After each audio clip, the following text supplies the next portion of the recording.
Welcome to W.M.S.T episode number 24.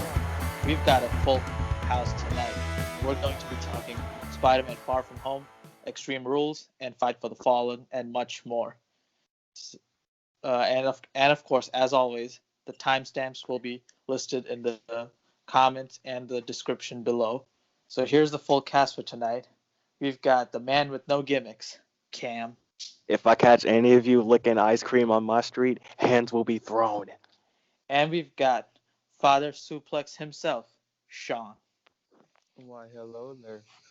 What up, man? What up? And we've got the editor-in-chief, Ziggler. Sean's gonna do it again. Fuck you, Shawn, and let's get it started. Yeah. And finally, we've got the man. If you look hard enough at your local State Farm, you can probably find it's Tyler. Ahoy. Ahoy. All right. Look, everybody, it's Tyler. Bam. Boo. What's the song? Ahoy. Boo. A wild Tyler has appeared. Boo. All right. Fuck you, Shawn. God I'm damn. booing Tyler, not you. Oh, okay, good, thanks. Gotcha. All right, guys. So let's get started. Let's talk about Spider-Man Far From Home. So this week we're going to be doing our spoiler talk. So I'll kick us off, and I have a lot of thoughts on Mysterio and what happened with him. So first things first, like the fact that this movie had two immense callbacks to two of the most beloved MCU movies, like makes it so awesome. When Mysterio finally revealed himself to be a former Stark Industries employee, who feels like he was betrayed by Tony Stark, and that whole reveal and the whole speech on the table was absolutely phenomenal. Like the way Gyllenhaal switched from acting nice and kind towards Peter to all the way going creep mode, like his Nightcrawler character was like phenomenal. When that was happening, I was like, yes, this is it. This is what we came for. Like that was the start. That was the part of the movie that like made this whole movie kick into like the next gear. Of course, the big tie-ins were Civil War, where Tony Stark was showing off the quote-unquote barf technology, where he showed him interacting with his parents. And you can see in the background, it was Quentin Beck who was insulted when Tony Stark was using the tech and just making fun of it. And then the other big time was the scientist from Iron Man 1 who was being yelled at by Obadiah Stane. Him working with Quentin Beck makes so much sense.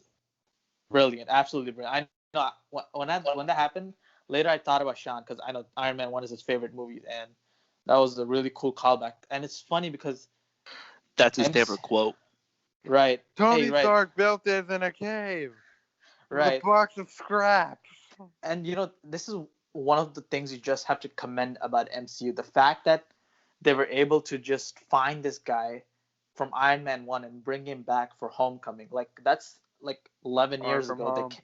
11 years ago. Well, he's really good he's really good friends with Jon Favreau, so. Right, that actually makes sense, but still, it's the level of continuity that takes it's unbelievable. But yeah, like I was surprised in a way because for like a good solid 6 minutes, I was like, okay, Beck seems like a good guy. I know from the comics that Mysterio is obviously a big Spider-Man villain, but I was like, you know what? Let me just suspend my disbelief for a few minutes. And Jake Gyllenhaal made it very easy for me to suspend my disbelief. And he was so nice and kind to Peter. It almost reminded me of how he and Peter and Tony's relationship was. And but that's the funny thing, the connection with Stark is what drives the whole story. And I feel like it's just weird. They never went into this too much, but Beck talked about how Tony fired him after he had disagreements about him insulting his tech and all that. And I thought to myself, man, that's a really shitty thing to do. Somebody just fire them because of some disagreement. And I mean, even Shawn has to agree that Tony did Quentin Beck wrong, No, we didn't. and now Spider-Man is paying Tony for does no wrong. it. He did fire Quentin Beck though, so Yeah, and look what there's Quentin that. Beck turned into. Well, guess what? Quentin Beck would not have turned into that if Tony didn't fire him. Well, maybe that should be our next topic. Well, yeah, we can debate about that. But yeah, the other big thing was the multiverse fake out. Now, of course, that was a big story made up by Quentin Beck, that he's from Earth 813 or whatever. And I'm like kind of glad this was a multiverse fake out because DC needs to get there before MCU.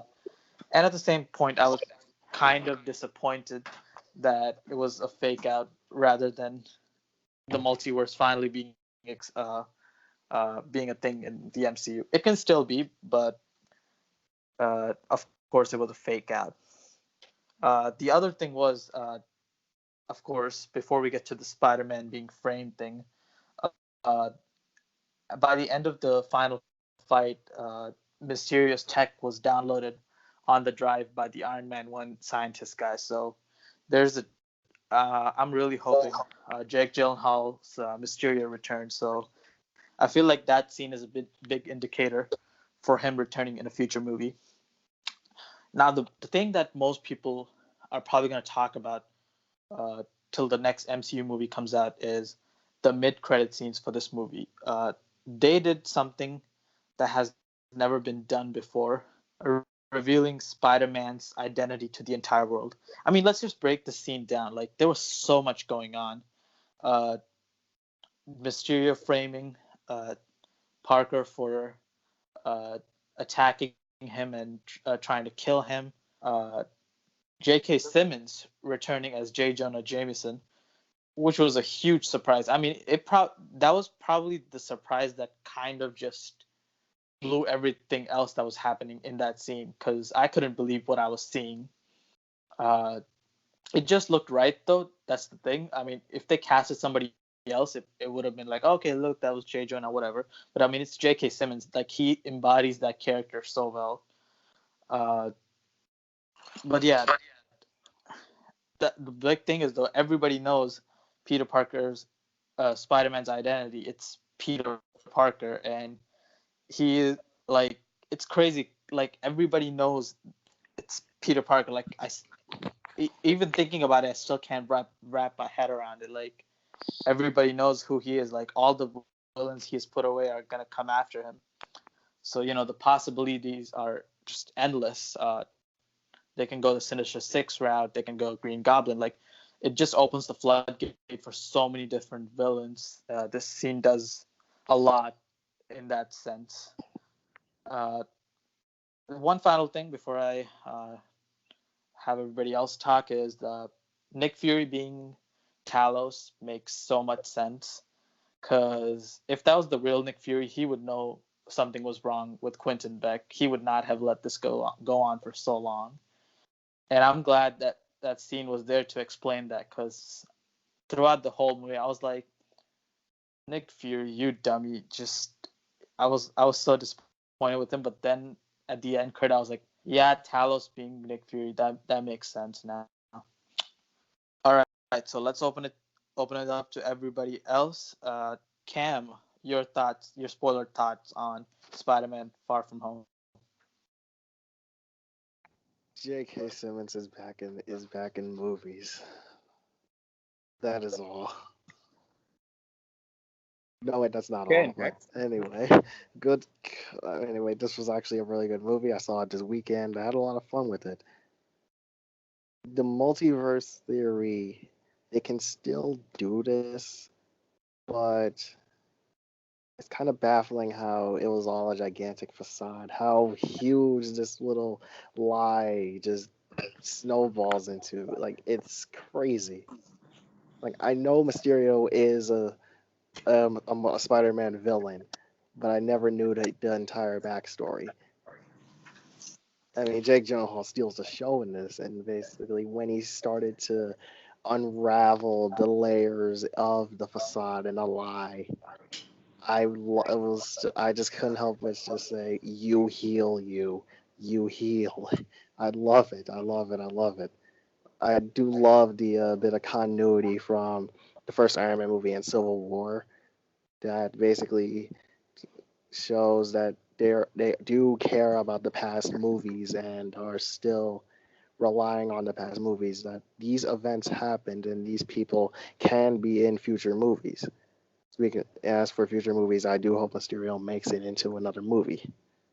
And as for the identity reveal, that's opening a huge can of worms for the next movie.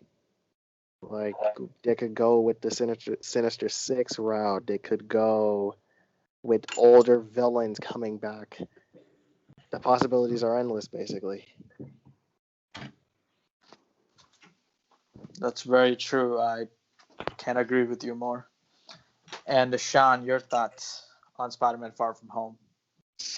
Well, I really liked this movie. I don't think I don't think like you can put it next to Spider-Man 2 because that's probably the best live-action Spider-Man movie to date. But it was a very good movie. Like for the MCU, even probably one of the best MCU movies. Um, Jake Gyllenhaal's Mysterio, like everyone said, it's just Jesus Christ, so good. Um, he he's on like the same. He's not on the same level as, but he's like a damn good actor being a fucking awesome villain. Like Michael Keaton being Vulture and Doc Ock, Alfred Molina being Doc Ock, that type of thing. Like they got an awesome actor but an awesome villain, and the nightmare sequence was fucking insane. The where Peter finally masters his Peter Tingle. It was fucking It's Doctor Strange on magic. steroids. Yeah. And the end credits with J.K. Simmons had a big pop for my theater, so I was really happy about that. And when they finally revealed Spider-Man, the only thing I thought about is I cannot wait to see Flash's reaction. Um, because like he's always trashing Peter and loving on Spider-Man. That's gonna be fucking funny as hell to see how they go on with that. Um, are we rating the movie, like giving it like a something out of 10, or did we already do that? I don't know. Oh, cause I Just If do didn't it you hear haven't again. updated, I yeah, didn't if hear you if haven't, Cam did or not. if you have an updated score, you can give it that. It's changed Um, from last week. I don't think I did my Spider-Man non-spoiler review, or yeah, but I didn't Oh, even okay, so then score you it. can just. yeah, Oh, so right, right, I didn't want yeah. to make, but Go ahead, yeah. I think the noir suit was. I didn't like the eyes, how they moved up like that. I thought it looked really awkward. Um, and the black and red suit, I thought looked like very like clean compared to the red and blue one. You know, like more advanced, more adult for Peter. And I think Zendaya as Mary Jane is pretty funny.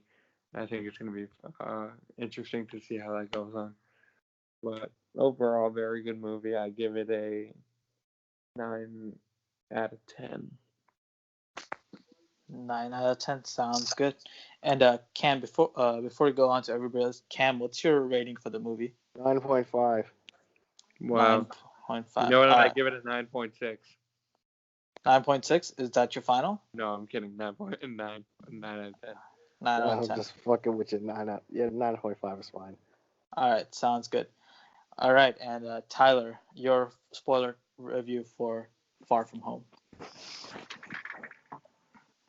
1 second. Okay. So yeah, I thought this movie was great, and just like you guys said, the standout was easily Jake Gyllenhaal's Mysterio. The scene with Peter Peter on the rooftop at night, like it was either before or after the molten man fight, where Mysterio is just floating in front of him, and Peter sitting on the Right. rooftop. That is That's just like before the fight. That Yeah. was before. Okay. Yeah, that was just like the scene from Homecoming where the Iron Man suit is floating in front of Peter after he saves him from the lake. So it just shows that Peter sees Tony Stark and Beck, and he trusts him, even though he shouldn't, for obvious reasons, because he turns on him. And the best scenes in this movie are easily the illusion nightmare scenes, and it's the one where they're at the Shield office building. I don't know what it is exactly, but it's Shield actually just HQ. yeah, it's the HQ, which is for some reason in Europe. Don't know why. Anyways, it's just the abandoned building, and we just see Peter go through that entire nightmare sequence, which I can't list off everything that happened in there. Just so much happened. But the highlight out of that I remember was the dead Iron Man suit crawling out of a grave and chasing Peter. It also had little black widows coming out of the mask. I'm pretty sure it was. So that's a callback to the Fallen Avengers. And even like the little break in between the two actual nightmares with Fury and Shield taking down Beck and like arresting him, just for that to even be an illusion, where Peter revealed who he thought was Fury. He revealed that he told MJ and Ned what was happening. So Beck knew that, and then he revealed that was an illusion, and then just that entire scene was amazing. And the final one where they're on the bridge and whatever it was that Mysterio was in, the glass hallway, I'll call it, where it's the final illusion and Peter pushes through it with his Peter tingle, and that scene is just really great. The standout scenes were definitely the nightmare illusion scenes. Going back to the beginning of the movie though, I think the beginning was hilarious in my opinion, with the school announcements, going through the basically the PowerPoint with the Comic Sans text and just low quality images of candles and Graphic design is my passion. the blurriest picture of Vision. I was laughing so loud at that. A guy next And to another me, thing, why do he you had to call tell it me the to blip relax. when it's the snap? The snap is what The- erased everyone. The blip is what brought The blip everyone is what brought them back. But like Yeah. like most people like probably like didn't know it was They a have snap, no idea. you know. Probably, yeah. I mean, well, that therapy group from Endgame. Just call it the whatever. destining. It's a better name. Anyways, yeah. I really like that whole PowerPoint thing. The guy next to me had told me to relax because I was laughing so loud at that. So I apologize to that guy. I'm sorry. They explained the snap pretty well, and like they explained how some of Peter's classmates got snaps, how some didn't. Like Brad, I believe his name was, who was like 16 fuck now. Brad, He's 21. man. Yeah, that guy. Anyways, going on to the actual field trip, the highlight of that I would say was Tom Holland and Zendaya's chemistry in this movie was actually great, and I did not mind the romance between the two characters. It was much more enjoyable than what Peter and Liz had going in Homecoming, whenever that was. My only Liz is complaint way about hotter. that's your opinion. Okay, you can say that in your own review. And this is my Anyways. review. My only complaint about the whole MJ and Peter relationship is that it just kind of came out of nowhere. At the end of Homecoming, Peter's kind of upset about Liz leaving, and at the beginning of this movie, he's got this entire plan ready to hang out with MJ on this trip. And but yeah, I enjoyed the relationship between those two, and I hope it can continue between MJ and Peter. So the effects in this movie with Hydro Man and Multi Man were great, and it teases the Mysterio's turn when his web accidentally hits the invisible projector. And the last parts I will talk about is the end credit scenes, obviously. First of all, how did they get J.K. Simmons back, and how did they keep it a secret? That's what my mind was just blown at that. I don't know how they kept. No one leaked it at all. I don't know how they did that, but that was the highlight of the end credit scenes. He's for me, Alex obviously. Jones. Yeah, yeah. Gay That's clearly what frogs. they're going. But yeah, that ends with the Mysterio message revealing Peter's secret identity and showing him as a killer. So I'm excited to see where that goes. It leaves Phase 3 on a cliffhanger, and I'm excited to see what happens there.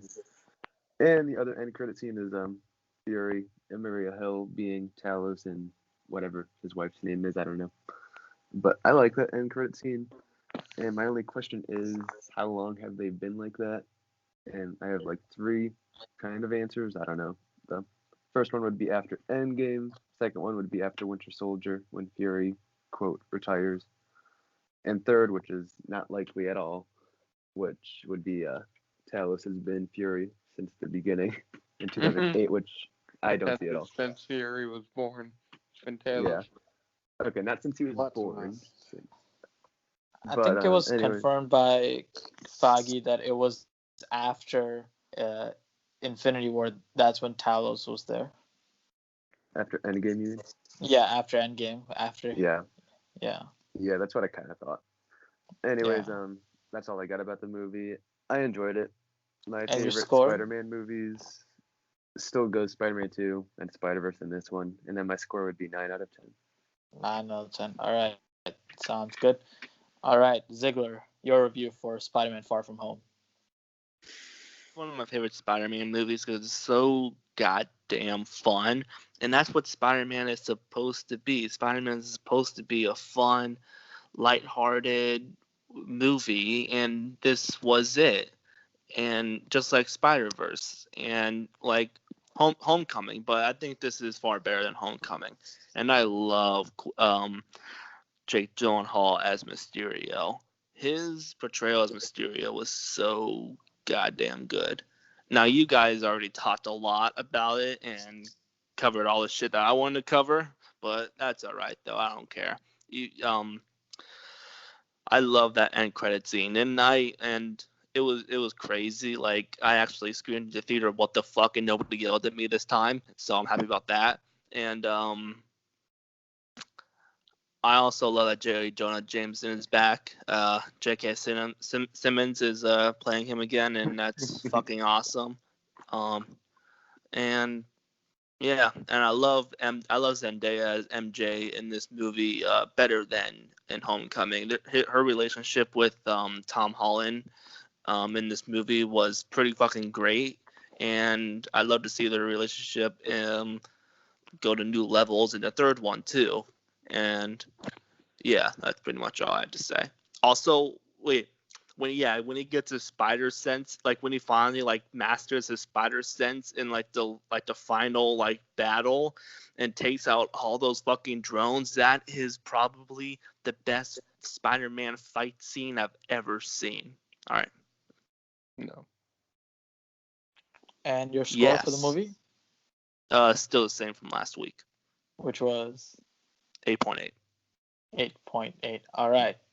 So with that, the official score for Spider-Man Far From Home from W.M.S.T is 8.9 out of 10. That's a load of bullshit. That's pretty good. Yeah. Yeah, that seems about right from the entire group. It's way too All right. high. Get it, move on. We're not starting that again. It was Move Josh on. Brolin. Right. All right, so let's talk Fight for the Fallen. So the third AEW pay-per-view, which again is going to be free, just like their last pay-per-view, Fighter Fest. So I'm gonna list off. Yeah, I'm just gonna list off the card, and you guys tell me which match you're looking forward to the most. So I think the main event for the card, this is the main event. I'm speculating is going to be the Young Bucks versus Cody and Dustin Rhodes. Kenny Omega versus Cena, who I believe is one of the Oriental wrestling guys they have on the AEW roster. He was in They have the SoCal. opener for Fighter Fest. Right. Him, yeah, he was really good. So looking forward to that. And we have SoCal Uncensored versus the Lucha Brothers. That should be a really good match. I was actually surprised that match was on this card. But yeah, that should be a really fun match. It's a first time ever match. I know, right? Yeah, really excited for that. Hangman Page versus Kip Sabian. And we have it's it said Britt Baker's in action, so she's gonna have a match, but it didn't say which Oh, you opponent. want? I know the match. You want to? Oh yeah, can you tell Oh, me? it's All I saw Britt was Baker and Riho in a tag team match versus Shoko Nakajima and B Priestley. really okay. So that's the other thing I was gonna point out, that Yeah. B Priestley was gonna make her It's on the debut. pre-show. Oh, okay. Because when I read the card, it said they're both in action. I was like, Yeah. wait, they should just Yeah, face each well, other. But I guess the it match. happened. I guess they like want to like save like that match, like maybe like all out. Yeah. But yeah, that was just announced today though. So. Yeah, and the other pre-show match I saw was Joey Janela versus. Well, no, it was Joey Janela, Jimmy Havoc, and Darby Allin versus Shawn Spears, MJF, Sammy Guevara. I don't it think was it's a on the six-man tag. pre-show. I read it on like the CBS Oh. website, so I Because don't know. another pre-show I'll send it match to you later. is Peter Avalon versus Sonny Kiss. Oh, yeah, I think they've been updating this card since it's only been 2 weeks between Fighter Fest and Fight for the Fallen. And Chris Jericho is going to be there too. Don't know his match. Do you have a match for him? No, he just has a live mic. He's gonna cut a promo. Oh, gotcha. Okay, and so probably like Hangman Page is gonna come up and just attack him. It's just gonna be a fight. Oh, okay, gotcha. Yeah, looks like another solid card. Probably not as good as the card they've been putting on for the past 2 pay-per-view, but this is going to be a show for the Jacksonville area. Yeah, for the people who were impacted by the shootings in Florida. So Whole shootings. Yes, so this is for a really good cause. Apparently, Also, 75% of the gate will go to the foundations impacted by the Florida shooting. Oh wow. Also, there's another match you didn't mention. Which one? Brandy Rose versus Allie. Why would anyone give a shit? Because I didn't Brandy see that, Rhodes sorry. is a chief brand officer, and Allie, I almost met her, but yeah. If you Yeah. I can was put gonna G meet in her, front but I of was him, it like, doesn't do I mean really anything. want to spend that much money on meeting her? I was like, nah, I'm good. Yeah. Just because you put chief executive in front of your name doesn't mean it. And quote Triple H. Okay, Triple H. That's Okay, what I whatever, said. Salsley. Yeah. So, I mean, still a pretty good card. Should be a fun show for the live crowd. So, Ziggler, which match are you looking forward to the most? Oh, the match I'm looking forward to the most is actually fuck. There's a lot of great matches actually. I'm really looking forward to the Dark Order versus Jungle Boy and Luchasaurus versus Jack Evans and Helico. I think that's a sleeper. That's gonna probably steal the show. So I can't wait for that. And there's a lot of great tag team wrestling going on here, and I love tag team wrestling.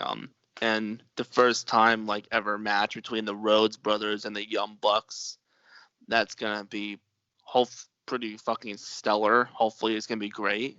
The Rhodes brothers, I mean, I've been kind of like going like back and forth on Cody because like I'm kind of liking him more and more now, but yeah.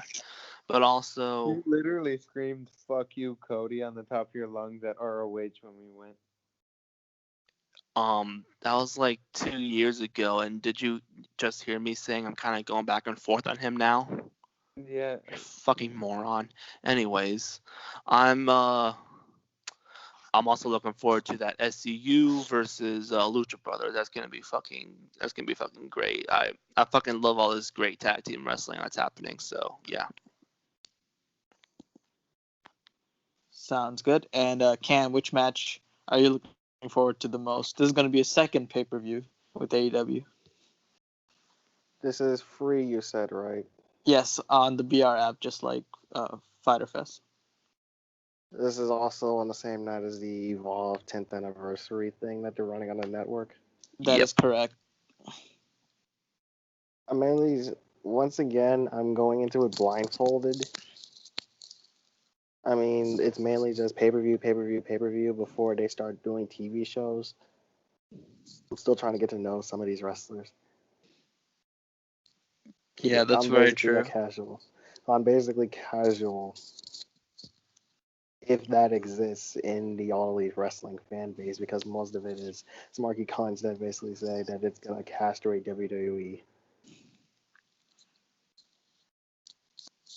Yeah, that makes sense because, but it's good though to have the casual fans because these are the fans that'll eventually tune into the weekly shows. So makes sense to me.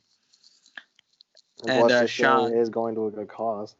right? That's I true hope as it well. does. I hope it does well, like Fighter Fest. Yeah, that's very true. I mean, this feels like it's going to be like almost like exactly like Fighter Fest. It's like not going to be like a great show like all out, but it's still going to be like a B plus show, you know. Yeah, like Like a it's gonna fun be show. it's like a minor pay per view like Extreme Rules or something. But there's there's a lot of killer matches on the card, so I mean, if this were Extreme Rules, then it would be boring as molasses. hey, they have a lot more stipulations in this pay per view this year. And they barely have stipulations for Anarchy Rules this Sunday. Yeah, they do. They have Last Man Standing. They have Extreme Rules intergender tag team matches. I before we get to Extreme Rules, I want to But get we're Sean's going off thought. on another They tangent. have a handicap match. That's extreme. Yeah, we'll get to Extreme Rules, but Sean, is there a match you're looking forward to for Fight for the Fallen? Yeah, Sean, is Sean there? Earth to Shawn. Definitely Lick up, grab a bunch and put on a little makeup. you Brit- shut your whore up. Blur that out. Anything with Pentagon, I fucking love. So, Oh, Lucha miedo. Bros versus SCU, mainly because of Pentagon and Phoenix too. But yeah, that match. Yeah, that should be a really fun tag match. And like Ziggler said, tag teams are really important to AEW, so it's gonna be Oh fun wait, tag Ziggler, match. did you know we met Luchasaurus What? When? when our first NXT together? He was tearing tickets. Was he contributing actually in gimmick doing it? No. No, but he was How tearing do you tickets. know that? Because they said who he was in NXT, and I remember I asked This the lady big at the ass front. guy just tearing tickets. Yeah, that's what they did in the house shows, and I asked them, and Yeah. they said that's what's his name, and I looked up who Luchasaurus really is, and they said that he was from NXT. Like holy shit, we met him. But that's Was he in NXT? but that's a really big sleeper match. That triple threat tag team match is gonna be fucking great. Like the talent in that match is just fucking great. So I cannot wait for that match. And hopefully it's not on the buy-in pre-show. Hopefully it's on the main card and it gets like a lot of time. So Yeah, true. And All CM right. Punk is returning. if CM Punk returns, I'm gonna throw my big ass TV out my goddamn window. All right. You Maybe wouldn't All want to see CM Out. Punk return? We all Maybe need to at just All give Out. it up like he gave it up. True. No, I'm Well, just fucking with you, but like, I'll be happy if he returns, but probably at All Out. Yeah, All it right. makes sense. It's in Chicago. For True. fuck's sake. All right. And speaking of Extreme Damn, Rules, Sansa. here is Extreme Damn. Rules card. So let's go over that card since Extreme Rules will be on this Sunday. I believe this is the first time AEW and WWE have a pay-per-view in the same week. Pretty crazy. It's gonna so the card includes a winner-take-all match. Becky Lynch, the Raw Women's Champion, and Seth Rollins, Universal Championship. Universal Champion. And the other one we have is Kofi Kingston versus Samoa Joe for the WWE Championship. And we have The Undertaker returning after his Botchamania Fest at Saudi, aka Redacted. His disaster piece. Disaster piece, right? So it's going to be The Undertaker and Roman Reigns teaming up against Shane McMahon and Drew McIntyre. The mid-card of Vortex, as Wrestle Talk would say. Last man standing match, Braun Strowman versus Bobby Lashley. That angle on Raw really boosted this match, so looking forward to it. SmackDown Women's Championship match got Bailey versus Alexa Bliss versus Nikki Cross triple threat. Really interesting there. We've got Tag Team Championship match Bryan and Rowan versus The New Day and Heavy Machinery. And we've got a really awesome blood feud going on. United States Championship match Ricochet versus AJ Styles. And we have Raw Tag Team Championships, The Revival versus Usos. Cruiserweight Championship match Drew Gulak versus Tony Nese. And finally, the match that I'm looking forward to the most and is a match that is probably going to steal the show. Aleister Black versus Cesaro. All right, so let's get it to you guys. See which match you guys are looking forward to the most. Cam, which match from Extreme Rules or Anarchy Rules, as you call it, are you looking forward to the most? Anarchy Rules is an old ECW pay-per-view, so that's the name. That's why I'm referencing. It has the potential to be a sleeper, sleeper in a way, and that's not a bad thing. Like, oh, it could be a good show, but there's not that much hype for it, like what Stomping Grounds was. I do not like this Becky Lynch and Seth Rollins storyline. I love the two as singles wrestlers, but why put them but putting them together just to milk a half-assed storyline, half-assed relationship? I'm not a fan of it. Plus, they don't really have that much chemistry. But they are the champions, and I'm expecting them to retain this Sunday. If they're gonna lose their titles, just lose it at SummerSlam. Also, did you mention Samoa Joe, Kofi Kingston? Yeah, that was the second match. Yeah, he did. Oh, I'm sorry, I wasn't paying attention. Joe Kofi, that's also going to be My a great God, match. Orange Cassidy. I'm sorry, I'm not paying attention. I'm sometimes absent-minded. That's okay. I'm going to go through the matches one by one. Kofi and Samoa Joe. This has the potential to be one of my favorite matches of the night. If Kofi loses here, that would be fine. If they want to have him lose at SummerSlam, that's fine. But I'm hoping that either man wins. I do like the both of them. The SmackDown Women's Title match. It looks very out of place. Like it looks like. Do you remember Royal Rumble last year where AJ defended against Owens and Zayn? Yes, Yeah, in a handicap match. This is basically the same thing. The champion's gonna retain. The champion's gonna retain, and somebody's gonna turn on somebody. Two tag title matches are gonna be great. Cruiserweight title match gonna be another great one. Overall, there's nothing really wrong with the card except for the Reigns and Taker and Shane and Drew tag title match. I mean, I'm not really all that hyped for it. Taker coming in seems so out of the blue, and Reigns is in a nowhere feud, and Shane shouldn't really be around, and McIntyre should be in the Universal title picture. Overall, the show should be pretty decent. very true. And Shawn, which match are you looking forward to the most?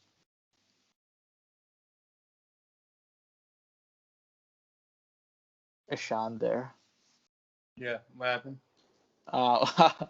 It was your turn. I was asking you which match from Extreme Rules sounds interesting to you. The Joe Kingston.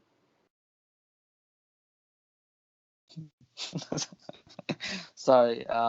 Did you want to elaborate or that's it? No, Okay.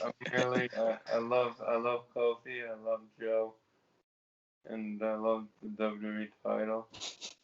I really do think that Joe is gonna get him in that clutch, and then he's gonna fucking make him taffy or squeeze the life out of him. Damn. Are you really sleepy, Shawn? And yeah. All right, that's sleepy Shawn. That shit. Kingston's He gonna sleeps. lose, and then Samoa Joe is gonna get Use. cast in on. Yeah, I actually was asleep.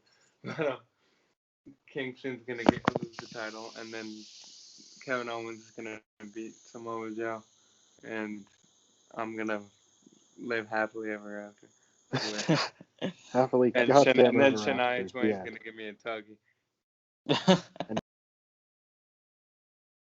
But yeah, like again, like if like all like these potential show stealer matches are given enough time, they'll be great. And I'm really hoping that AEW Fight for the Fallen fucking brings it, and then WWE sees that, and then WWE fucking brings it with Extreme Rules. So I'm just hoping both of these shows fucking brings it, because they are both competing with each other, and I just want to see great. I just want to see great wrestling, and with these two cards, Fight for the Fallen and Extreme Rules, I believe we could get that. That's very true. That's a really good note to end on for both shows. All right, so now let's talk about the craziest offseason in recent NBA history. Uh, Last week we went off the air and Kawhi Leonard, 10 minutes after the podcast was recorded, signed with the Clippers. And then we ended that second recording to report in the Kawhi Leonard trade. 10 minutes after that, it was reported Paul George was traded from the OKC Thunder to the Clippers for a massive haul of trades, a massive haul of first round picks, Danilo Gallinari and Shai Gilgeous-Alexander. And if that wasn't enough, we'll break that trade down. But if that trade wasn't enough, we also had just yesterday Russell Westbrook traded to the Houston Rockets for Chris Paul and 4 future first round picks, which is absolutely crazy that we live in a world where Russell Westbrook was traded for Chris Paul. Like, absolutely unbelievable. And it's seeing Harden and Westbrook back on one team should be very interesting and fun. Uh, but I feel like the Clippers just I feel like they had the best offseason of any team. Arguably, Brooklyn Nets had a better offseason too. We'll probably have to wait till next season the season after this to see what their team is like after KD comes back. But dude, like, balance has truly been restored to the NBA. So many awesome duos are on a lot of teams, and there's so many new contenders and so many new improved teams. Like, it's going to be a bloodbath in the West, and I think it's going to be a fun. And Eastern Conference is also going to be pretty fun. Cam, what were your thoughts on the Paul George trade and the Russell Westbrook trade? A whole month can change the entire. Only a week. No, we're only a week in July, and the entire league has just changed. It's baffling, just to say the least. Like, there's new duos, there's teams that were basically nothing, that basically just got a huge shot in the arm. Like, you can't help but say, oh, I cannot wait for October. Yeah, that's very true. I think it's going to be a really fun season, and I can't. You're right, Cam. I can't wait for the season to start. And Plus, Tyler, there's oh yeah, go ahead. plus with the new contenders, you just don't know who's going to actually win in the playoffs. So a year Right, from now it'll be even more hectic. right. Like, I mean, Jazz, for example, they have a stacked team. Nuggets are on the rise. Like, it's crazy the amount of talent in the league right now. And Cam, sorry, Tyler, your thoughts? Watchamania. Watchamania, sorry. And Tyler, your thoughts on the Russell Westbrook trade and the Paul George trade? First of all, why did this Paul George Kawhi thing have to happen at 3 in the morning? I woke up, I was so lost on what was happening. But anyways, just for the last 2-3 years, like you guys know, I have been completely just out of the loop on everything NBA, basically since Durant left OKC, just because it's always just been this whole Warriors are gonna win it all thing. But now it's just that's whatever. Now it's whoever's ball game. There's so many just different teams and different players on every team now. It's just weird. Like you got Durant and Irving, who else was it that signed there? DeAndre Jordan. Yes. Yeah. Like I did not expect Durant to go to Brooklyn at all. I expected Kyrie to completely, but when Durant signed there, I was shocked. Kawhi signing to the Clippers was shocking to me. I thought he was going to either stay with Toronto or go to the Lakers. So the Clippers are now a contender.